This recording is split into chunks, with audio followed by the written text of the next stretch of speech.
నా పేరు పుల్లగూర కళ్యాణి. మాది గురుపాలెం, మాలపల్లి. 10 సంవత్సరాల క్రితం నేను బీసీ కులానికి చెందిన కన్నా చిరంజీవిని వివాహం చేసుకున్నాను. మా ఆయన ఉద్యోగరీత్యా తెనాలిలో ఐతన్నగర్లో నివాసం ఉంటున్నాము. నేను మాల కులానికి చెందిన అమ్మాయిని. నాకు తల్లిదండ్రులు లేరు. నా భర్త నన్ను కంటికి రెప్పలా చూసుకుంటున్నాడు. నేను ఈ ఐతన్నగర్లో ఎందుకు ఉంటున్నానంటే మా కులానికి చెందిన వాళ్ళు ఉన్నారని భరోసాతో నేను ఉంటున్నాను.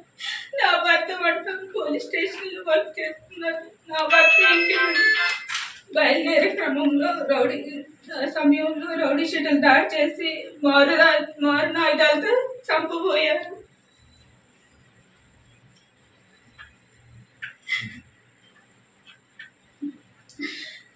అక్రమంలో భయంతో అక్కడి నుంచి పక్కన వెళ్ళిపోయాడు. వాళ్ళు పలు కేసుల్లో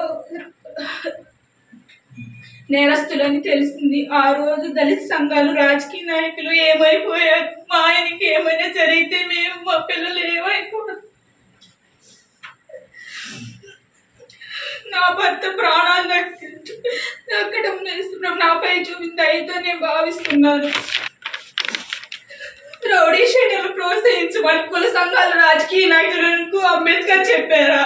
రౌడీ షీటర్లు దళితులు అయితే నేను దళితురాలు కాదా? నా భర్త బీసీ దళితుడు కాదా? ఆ రోజు రౌడీ షీటర్ దాడిలో నా భర్తకి ఏమన్నాయి?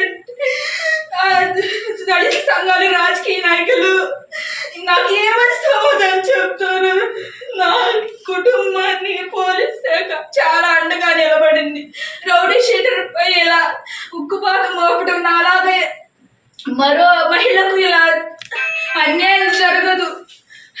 నిజమైన దళితులకు అన్యాయం, అవమానం ఏమైనా జరుగుంటే వచ్చి పోరాటం చేయండి. అంతేగాని ఇలా రౌడీ షీటర్లకు, మానవ మృగాలకు సపోర్ట్ చేయొద్దు.